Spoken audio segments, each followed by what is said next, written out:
Timing is one of the most important things in business. In fact, I would argue that timing is almost as important as the actual product that you offer. McDonald's didn't become McDonald's because they offered the best burger in the world. No, it wasn't that at all. They instead became where they are today because they offered a good burger at the perfect time, which was a time where people were craving fast food. They were looking for a fast way to get a meal, and they were looking for something affordable, which is exactly what McDonald's offered. But the thing is, this doesn't just apply to McDonald's or large corporations, it also applies to side hustles as well, more specifically Turo. So in this video, I'm going to be breaking down whether or not it's too late to start a Turo fleet in 2022, and if the people who start Turo today are setting themselves up to fail because it is simply too late, it's too oversaturated, and there's too much competition. So let's get started. Now, I'm just going to cut straight to the point because I don't like clickbait and I don't want to drag this video out for longer than it needs to be. So the answer to the question of is it too late to start a Turo fleet, in my opinion, is a resounding no. I do not think that it is too late to start a Turo fleet. Now, I know what you guys are thinking. I'm of course a bit biased in all of this. I get accused on an almost monthly basis that I work for Turo corporate and that I've somehow been hired to make really good videos about Turo, trying to incentivize hosts to also join the platform, which that's not true at all. I also sell a Turo course and I make Turo videos. So of course there is something to gain for me with people joining Turo and being interested in the platform. But to be honest, that's not it at all, because as much as I love to make content about Turo, I don't want to see people fail, and I would never recommend to do Turo if I didn't think that there was a real legitimate way to be successful with it. And so that's truly how I feel. I would never recommend Turo if I felt like it was really too late to be successful at it.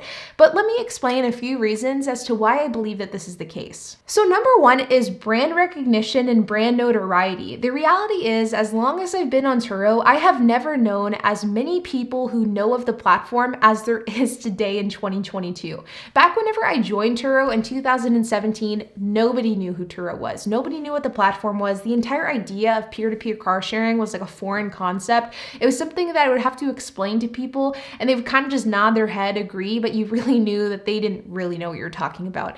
The times have truly changed, and people are really starting to embrace the idea of the sharing economy, and Turo is getting embraced along with that. I oftentimes talk with people today about Turo, and I would say probably 70% of the time they actually know what I'm talking about. Now, the level of knowledge of what they have about the platform varies. Some people have heard about it, some people are also Turo hosts. It really does depend from situation to situation and who exactly I'm talking to, but the brand awareness surrounding around Turo has absolutely increased over the years. So this has benefited hosts as well. If there were the same amount of hosts on Turo as there was in 2017, then Turo would be dead because there wouldn't be enough hosts to accommodate the influx in renters. Turo has grown over the years in host count, but that's because of the fact that they've also grown over the years in guest counts as well. And though I do think in some markets this growth isn't exactly even and it does come off as a bit oversaturated, I think as a whole, the Turo market is still very, very healthy, and there are still a ton of renters to go around, which is great for new Turo hosts. Now, Turo hasn't just grown over the last couple of years, but I also believe that it will grow in the future as well. A couple of weeks ago, I made a video talking about how is Turo dead, and in that video, I basically broke down why some Turo hosts are seeing a decrease in rentals in the month of January. Now, there were a lot of different points in that video, and if you're interested in checking that out, then I will include a link down in the description below. But basically, in that video, I looked at the Google Analytics of the keyword Turo to see how many people are searching this phrase. And I found out through that video that people are searching it more than ever. There are some ebbs and flows with seasonal cycles, but Turo demand and Turo interest is as high as it's ever been. Additionally, Turo is going through the process of filing for an IPO. They're going public. And with them going public and being a publicly traded company, there is some notoriety and some publicity that comes along with that. And all of this is very good for current and new Turo hosts, which includes you. Now, I do want to offer a bit of a caveat here, though, to say that though I do think wholeheartedly that it isn't too late to be successful in Turo, and I believe that somebody could start Turo today in February of 2022, and they could eventually, within a relatively short period of time, depending on their capital availability, have the same success on Turo that I've had as being a host that's been on the platform for 4 years. I don't think that that is unattainable in the slightest. But the one thing that I would be cautious of is that there are still markets that are a bit oversaturated. And the way that you learn if these markets are oversaturated is by simply looking on Turo and Googling different cities, or Turoing, searching different cities. It's, for example, Los Angeles is one market that I do think is a little bit oversaturated. And the reason why I say that is because if you look at Los Angeles or a lot of different large cities in California, you'll find cars that are pretty nice getting rented out for very, very low levels. You'll find a car that is, 5 years newer with leather, fully built out interior that is getting rented for the same price as my 2007 Toyota Yaris with manual locks and windows. If you're seeing cars in specific markets that simply are not getting rented out for the price per day that you would expect for them to, meaning a $20,000, $30,000 car getting rented out for $25 per day, that could potentially be an indicator that that market specifically is a little oversaturated. Now, does that mean that I would avoid that market altogether? Maybe, maybe not. It would just mean that I would go into that market a little bit more strategically than I normally would. So you definitely want to address each and every market on an individual basis. What happens in Dallas isn't necessarily what happens in Los Angeles, isn't necessarily what happens in Denver and Ohio and New York, whatever the case is. Each market is very, very different, and you want to approach this with this thinking. So have the overall understanding that, hey, it's not too late for me to do Turo, but also understand, hey, I need to do my due diligence on my market to figure out if this is a good city to do Turo and what type of car I should get and how much I could rent that car out for. Now, kind of one last thing that I want to note is the fact that whenever I see new Turo hosts join the Turo platform and they leave with a bad taste in their mouth, meaning they have a car that's listed on Turo and they're either getting frustrated because they're not seeing any rentals, or they leave the platform altogether because they didn't get enough rentals, in my opinion, that is oftentimes because they simply didn't give it enough time. And that's kind of what I've experienced whenever I've spoken to these hosts. Now, with Turo, it's important to understand that a host with a lot of trips, meaning somebody like myself that has thousands of trips on Turo, I am going to have an inherent advantage over somebody that is brand new to the Turo platform. And this advantage is really twofold. Number one, it's the fact that the Turo algorithm favors hosts with a lot of trips. This means that if you're looking for a car, if you're renting a car on Turo, and you're looking for a car that's $30 per day, that has 4 doors, and something that can be available tomorrow, if I have a car that fits all of those pieces of criteria, and if Bob, who just joined Turo last week, also has a car that fits that criteria, Turo is going to show my car first because that's how their Turo algorithm works. This, of course, gives me an advantage over the competition. It gives every host with a lot of reviews and a lot of trips an advantage over the competition.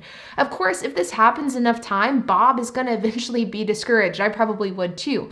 But what you need to do is you need to do things to incentivize the guest into booking your car over Aubrey with 2,000 trips. Now, the way that you could do that is, number one, lower your price. So look at the hosts in your area that have a lot of trips and undercut them. Now, you don't have to do this forever. You could just do this for a few trips in order to get a couple of trips under your belt, in order to get some trips associated with that car, and most importantly, to get some 5-star reviews.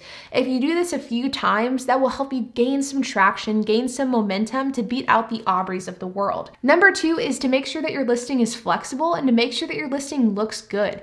If there is one thing that is going to stick out like a sore thumb, it is like bad photos compared to professional photos. If me, somebody that has 2,000 trips, has nice photos taken, they're nicely edited, well lit, that's going to look much better than Bob with 5 trips and pictures that looks like they were taken in a McDonald's parking lot.